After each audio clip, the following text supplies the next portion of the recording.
సామాజిక బాధ్యతగా వృద్ధులు, వితంతువులు, వికలాంగులకు పింఛన్లు ఇస్తున్నాయి ప్రభుత్వాలు. రాష్ట్రాలను బట్టి ఆ పెన్షన్ 2 నుంచి 6,000 వరకు ఉంది. ప్రైవేట్ రంగంలో పనిచేసి పదవి విరమణ పొందిన ఉద్యోగులు, కార్మికులకు ఈపీఎఫ్ఓ పింఛన్ అందుతుంది. కానీ అది 1,000 రూపాయలు ఉండడం వల్ల ఏ మూలకు సరిపోవడం లేదు. అందువల్ల దేశాభివృద్ధి కోసం ఆయా రంగాల్లో పనిచేసి పదవి విరమణ పొందిన తమకు పింఛన్ మొత్తాన్ని పెంచాలని విశ్రాంత ప్రైవేట్ ఉద్యోగులు కోరుతున్నారు. ఈ విషయంపై దేశవ్యాప్తంగా దాదాపు 86 లక్షల మంది 2 దశాబ్దాలుగా ఆందోళన చేస్తున్నారు. అయినా ఫలితం శూన్యం. కనీస పెన్షన్ పెంచడం వల్ల కేంద్రానికి ఆర్థిక భారం పెరుగుతుందని కార్మిక శాఖ వాదన. మరి విశ్రాంత ప్రైవేట్ ఉద్యోగుల పింఛన్ పెరిగేందుకు ఆస్కారం లేదా? కేంద్రం చెబుతున్న కారణాలేంటి? ప్రస్తుత పరిస్థితుల ప్రకారం ఎంతవరకు పెన్షన్ పెంచవచ్చు? ఇదే అంశంపై విశ్రాంత regional provident fund commissioner Srinivas జలిగంతో ముఖాముఖి.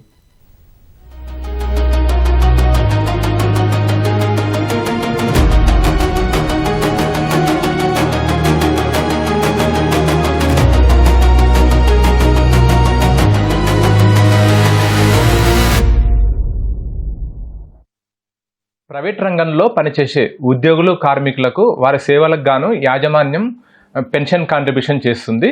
అందులో భాగంగా పదవి విరమణ పొందిన తర్వాత సదరు ఉద్యోగులు లేదా కార్మికులకి కనీస పెన్షన్ వస్తుంది.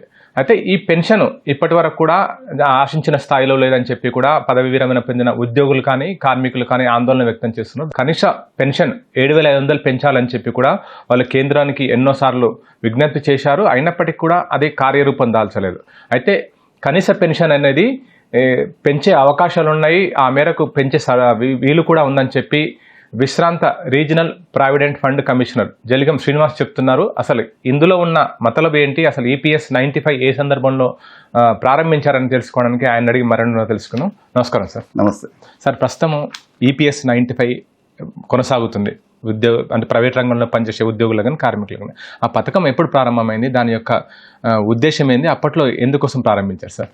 ఉద్యోగుల పెన్షన్ పథకం అనేది 16 నవంబర్ 1995లో ప్రారంభమైంది. ఉద్యోగులకి యజమాన్యం PF చందా కడుతుంది, ఉద్యోగి కూడా PF చందా కడతారు. అయితే యజమాన్యం చందాలో నుంచి 8.33% అనేది ఎంప్లాయీస్ పెన్షన్ స్కీమ్ 1995కి డైవర్ట్ చేసి ఆ నిధుల ద్వారా ఉద్యోగులకు, కార్మికులకి పెన్షన్ ఇవ్వాలన్నది ఈ పథకం ప్రధాన ఉద్దేశం.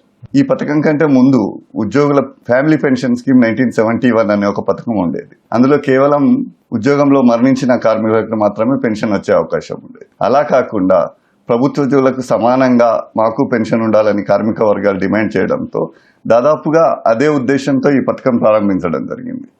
అందుకే ఈ పథకంలో ఆ ఫార్ములా కూడా అదే విధంగా రూపొందించారు. ఎలా అంటే pensionable service into pensionable salary divided by 70. ఈ పెట్టడంలో ఉద్దేశం ఏంటంటే దాదాపు 35 సంవత్సరాలు ఉన్న కార్మికుడికి అతని వేతనంలో సగం జీతం పెన్షన్గా రావాల్సి ఉంటుంది. అంటే 15,000 వేతనం మీద విరమించుకున్న ఉద్యోగికి అతనికి 7,500 రూపాయలు పెన్షన్ రావాలి. ఈ 70 ఎందుకు పెట్టారంటే ఒక ఉద్యోగి 25 సంవత్సరాలు అప్పుడు ఉద్యోగంలో చేరితే దాదాపు 33 సంవత్సరాలు 58 సంవత్సరాలకు రిటైర్ అవుతాడు. అతనికి 2 ఏళ్ల వెయిటేజ్ ఇస్తారు. అంటే 33 ఏళ్ళు ప్లస్ 35, దీన్ని 70గా చేస్తే కరెక్ట్గా సరాసరిగా సగం పెన్షన్ వస్తుందని చెప్పి ఈ పథకాన్ని రూపొందించారు. ఈ పథకంలో ఉన్న ప్రత్యేకత ఏంటంటే కేవలం ఒకరోజు సర్వీస్ పనిచేసిన కార్మికుడు కూడా చనిపోతే అతని కుటుంబ సభ్యులకి 2 పిల్లలకి పెన్షన్ వస్తుంది. దాదాపు 1995 అంటే ఇప్పుడు 2026, అటు ఇటు 31 సంవత్సరాలైంది. 3 దశాబ్దాలు దాటిన తర్వాత EPS 95 యొక్క లక్ష్యం కానీ లేకపోతే దాన్ని ప్రారంభించిన ఉద్దేశం కానీ నెరవేరిందని భావించవచ్చా? దాదాపు 84 లక్షల మంది భారతదేశ వ్యాప్తంగా పెన్షన్ పొందుతున్న వారిలో దాదాపు 36 లక్షల మంది కేవలం 1,000 రూపాయల పెన్షనే పొందుతున్నారు. కేవలం 0.74% మాత్రమే 5,000కు మించి పెన్షన్ పొందుతున్నారు. మరి 30 సంవత్సరాల తర్వాత ఆ ఫార్ములా ద్వారా కనీస వేతనంలో అతను పొందే చివరి వేతనంలో సగం రావాల్సి ఉండగా అది సాధ్యపడట్లేదు. విడో పెన్షన్ కూడా యావరేజ్గా కేవలం 1,900 రూపాయలే ఉంది. మెంబర్ పెన్షన్ దాదాపుగా 1,600 రూపాయలు ఉంది. అంటే సర్వీస్ పూర్తి చేయకుండానే 8 కోట్ల మంది తమ స్కీమ్ నుండి విరమించుకున్నారు. ఈ రకంగా కూడా ఈ పథకం ఆశించినంత లక్ష్యాలని నెరవేర్చలేదని భావించవచ్చు. అంటే ఉద్యోగులు కానీ కార్మికులు కానీ ప్రైవేట్ రంగంలో పనిచేసి పదవి విరమణ పొందిన వాళ్ళు చాలా సంవత్సరాలు కూడా ఆందోళన చేస్తున్నారు. ఎందుకు సార్ కేంద్రం ఈ విషయంలో ఎందుకు స్పందించడం లేదు? నా అభిప్రాయం ఏంటంటే కేంద్రానికి సరైన నివేదికలు ఇవ్వడంలో ఈపీఎఫ్ఓ వాళ్ళు విఫలమవుతున్నారని భావించవచ్చు. ఎందుకంటే ప్రతిసారి యాక్చువరియల్ వాల్యుయేషన్లో ఇది లోటును చూపించడం వల్ల కేంద్ర ప్రభుత్వం అంత తొందరగా దీన్ని పెంచడానికి ముందుకు రావట్లేదు. గత 30 సంవత్సరాల గణాంకాలు పరిశీలించినప్పుడు దాదాపు గత 10 ఏళ్లలో కేవలం వడ్డీలో మిగిలే 2,40,000 కోట్లు ఉంది. ఈ 30 సంవత్సరాలలో 10 లక్షల కార్పస్ అయినప్పుడు అందులో వడ్డీ విలువ 3 లక్షల కోట్లు ఉంది. ఈ విధంగా సరియైన గణాంకాలు ఇవ్వలేకపోవడం వల్లనే ప్రభుత్వం దీనికి తొందరగా సానుకూలంగా స్పందించలేదని భావించవచ్చు. ఈపీఎఫ్ఓ గణాంకాల్లో ముఖ్యంగా పేర్కొనేది ఏంటంటే ఆల్రెడీ అంతకుముందు వెళ్ళిపోయిన వారి దాదాపు 16 కోట్ల మంది పెన్షన్ పథకం నుంచి వెళ్ళిపోయారు. వాళ్ళ నిధులు ఇంకా పెన్షన్ ఫండ్లో ఉంది. అయితే వీటిని లెక్కించేటప్పుడు సరి అయిన విధంగా లెక్కించకపోవడం వల్ల అధిక లోటు కనిపిస్తుందని నేను భావిస్తున్నాను. మొత్తం డాటా అక్యురేట్ డాటా ఇవ్వగలిగితే ఖచ్చితంగా ఈ పెన్షన్ పథకంలో కనీస పెన్షన్ పెంచే అవకాశం ఉందని నేను భావిస్తున్నాను. సార్, ఇప్పుడు ఈపీఎస్ 95 పథకం ప్రారంభమైనప్పటి నుంచి కూడా వేతన పరిమితి ఏ విధంగా ఉంటుంది, ఆ తర్వాత ఏ విధంగా పెరుగుతూ వస్తుంది? ఈ పథకం 1990లో ప్రారంభించినప్పుడు వేతన పరిమితి 5,000 ఉండేది. దాని తర్వాత 2001లో దీన్ని 6,500 చేశారు.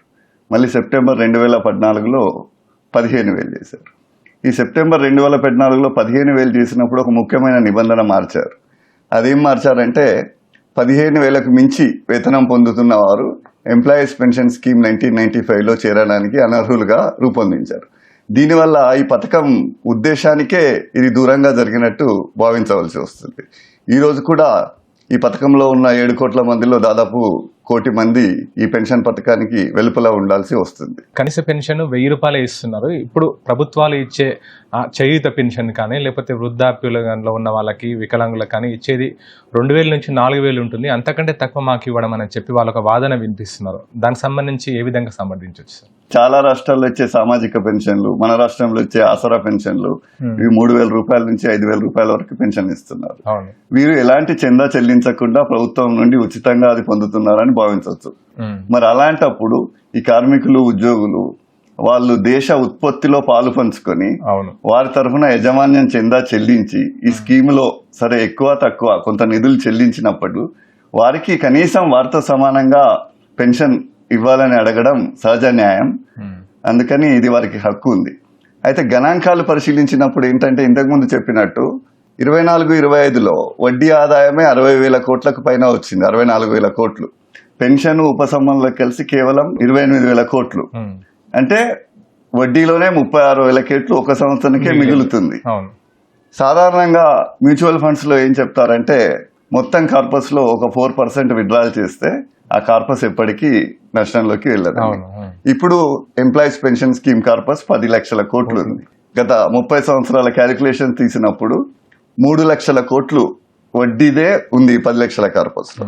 అలాంటప్పుడు కనీస వేతన పెన్షన్ పెంపు ఖచ్చితంగా ప్రభుత్వం పెంచగలదు. కనీస పెన్షన్ 3,000కు పెంచినప్పుడు ఏడాదికి వచ్చే నిధులు కేవలం 10,000 కోట్లు అవసరం పడుతుంది. మన 54 లక్షల కోట్ల బడ్జెట్ లో ప్రభుత్వం 10,000 కోట్లు కేటాయించడం పెద్ద గొప్ప విషయం కాదు. ఈ విషయంలో ప్రభుత్వం సానుకూలంగా స్పందిస్తే ఖచ్చితంగా 3,000 రూపాయల పెన్షన్ అయితే కనీసంగా ఇవ్వవచ్చు.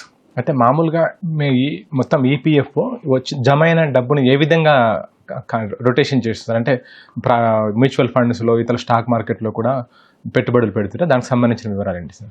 ఈపీఎఫ్ఓ కార్పస్ అనేది ఏంటంటే ప్రభుత్వం ఒక రూల్ నిర్దేశిస్తుంది. ఈ 100 రూపాయల్లో 25 రూపాయలు ఈ విధమైన ప్రభుత్వం దగ్గర పెట్టాలి, 25 రూపాయలు ఇక్కడ పెట్టాలి. ఇలా 100% అది ప్రభుత్వం రూపొందించిన నిబంధనల ప్రకారం ఈపీఎఫ్ఓకి ఫండ్ మేనేజర్స్ ఉంటారు. ఎస్బీఐ ఫండ్ మేనేజర్ ఉంది, వాళ్ళు దాన్ని నిర్వహిస్తుంటారు. ఇలా నిధులన్నీ ప్రభుత్వ రంగ సంస్థల్లో ఈ మధ్య గత 6 సంవత్సరాలుగా ఈటీఎఫ్లలో కూడా ఈపీఎఫ్ఓ నిధులు వెచ్చిస్తుంది. దాని ద్వారా వచ్చిన వడ్డీనే పెన్షన్ పథకానికి కానీ మిగతా ఈపీఎఫ్ పథకానికి కానీ వాడుతారు. ఈపీఎఫ్ఓ అనేది స్వతంత్ర ప్రతిపత్తి కలిగిన సంస్థ. దాని నిధులు దానికి స్వయంగా యాజమాన్యం ఇచ్చిన చందాల ద్వారానే దాని నిధులన్నీ సమకూరునే ఉంటాయి. కేవలం దానికి కొద్దిగా లిబర్టీ ఇచ్చి పూర్తి వడ్డీ వాడుకోవడానికి కానీ సగం శాతం వడ్డీ వాడుకోవడానికి కూడా అవకాశం కల్పిస్తే ప్రభుత్వంపై ఎటువంటి భారం లేకుండా దీన్ని పెంచవచ్చు. మీరు పుస్తకం కూడా రాశారు, అన్సీన్ టీయర్స్ అన్హర్డ్ క్రైమ్స్, అంటే కనపడని కన్నీళ్లు వినపడని రోదన. ఇది ఈపీఎస్ 95 పెన్షనర్స్ యొక్క గాథను మీరు వివరించారు. అయితే మీరు అటు కేంద్రానికి ఎలాంటి సూచనలు చేయదలుచుకున్నారు? పుస్తకాన్ని నేను దాదాపు 30 సంవత్సరాల గణాంకాలు పరిశీలించి అసలు ఎందుకు పెంపు సాధ్యం కాదు అన్న ఉద్దేశంతో రాయడం జరిగింది. అందుకే దానికి అన్సీన్ టీయర్స్ అన్హర్డ్ క్రైస్ అని పేరు పెట్టడం జరిగింది. ప్రభుత్వం ఒకే ఒకటి చేయాల్సి ఉంది ఏంటంటే ఈపీఎఫ్ యొక్క డేటా అక్యురసీని పెంచి సరి అయిన యాక్చువేరియల్ రిపోర్ట్ని రూపొందిస్తే ఈ పెన్షన్ ఖచ్చితంగా పెంచవచ్చు. సావరిన్ గ్యారంటీ ఇచ్చి పెన్షన్లో లోటు వచ్చినప్పుడు గవర్నమెంట్ భరిస్తుంది అని చెప్పి కూడా ఈ పెన్షన్ని పెంచవచ్చు. ఇటీవల ప్రభుత్వం PMVBRY స్కీమ్ కింద దాదాపు 1,00,000 కోట్లు కేటాయించింది. అదేవిధంగా ప్రభుత్వం కనీసం 10,000 కోట్లు కేటాయిస్తే 3,000 పెన్షన్ ఈజీగా ఇవ్వవచ్చు.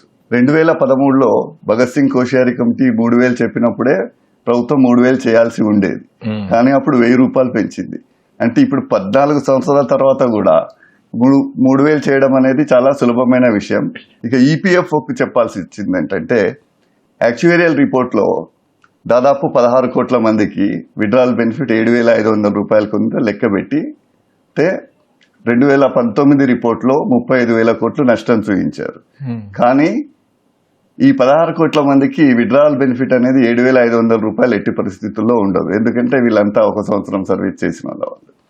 అయితే ఈపీఎఫ్ఓ దగ్గర సరైన డేటా లేకపోవడం వలన ఉజ్జాయింపుగా ఈ లెక్క వేస్తున్నారు. నా సలహా ఏంటంటే ఒక వన్ టైం మీజర్ కింద మీరు డేటా మొత్తం అక్యురసీ క్రియేట్ చేయండి. 1 సంవత్సరంలో అక్యురసీ డేటా క్రియేట్ చేయగలిగితే తర్వాతి తరాల వారికి మనం ఖచ్చితంగా లెక్కలు చూపించవచ్చు. ఈపీఎఫ్ఓలో ఇంతకుముందు 6 నెలల లోపు సర్వీస్ ఉన్న వాళ్ళకి విడ్రాల్ బెనిఫిట్ వెనక్కి ఇవ్వరు. పెన్షనర్స్ చనిపోయిన తర్వాత, ఫ్యామిలీ మెంబర్స్ చనిపోయిన తర్వాత ఆ కార్పస్ వెనక్కి ఇవ్వరు. ఇలాంటి కార్పస్ చాలా ఉంటుంది. ఇంతకుముందు చెప్పినట్టు 10 లక్షల్లో 3 లక్షలు వడ్డీ కార్పసే ఉంది. నేనేమంటున్నానంటే మీరు కార్పస్ ని 3 భాగాలు చేయండి. ఈపీఎఫ్ఓ నుంచి వెళ్ళిపోయిన వాళ్ళది ఒకటి, పెన్షనర్స్ది ఒకటి, ఇంకా పెన్షన్ పొందబోయే వారిది ఒకటి. అప్పుడు చాలా క్లారిటీ వస్తుంది. మనకు నిజంగా ఫండ్ నష్టంలో ఉందా లాభంలో ఉందా అని తెలుస్తుంది. అప్పుడు గవర్నమెంట్కి ప్రాపర్గా ప్రజెంట్ చేస్తే ప్రభుత్వం ఖచ్చితంగా స్పందిస్తుంది. Okay sir, thank you sir. ప్రస్తుతం ఈపీఎస్ 95 పెన్షనర్కి సంబంధించి కనీస పెన్షన్ అనేది వాళ్ళ హక్కు అని చెప్పి కూడా విశ్రాంత రీజనల్ ప్రావిడెంట్ కమిషనర్ శ్రీనివాస్ గారు చెప్తున్నారు. అయితే మానవీయ కోణంలో కేంద్రం కూడా వాళ్ళకు సరైన హామీ ఇచ్చి ఆ విధంగా కనీస పెన్షన్ ఇచ్చే అవకాశం ఉందని చెప్పి కూడా దానికి సంబంధించి పారదర్శకమైన లెక్కలు చూపిస్తే ఈపీఎఫ్ దానికి సంబంధించి కేంద్రం కూడా సరైన నిర్ణయం తీసుకునే అవకాశం ఉందని కూడా చెప్తున్నారు. కెమెరా పర్సన్ పురుషోత్తంతో శ్రీకాంత్, ఈటీవీ న్యూస్, హైదరాబాద్.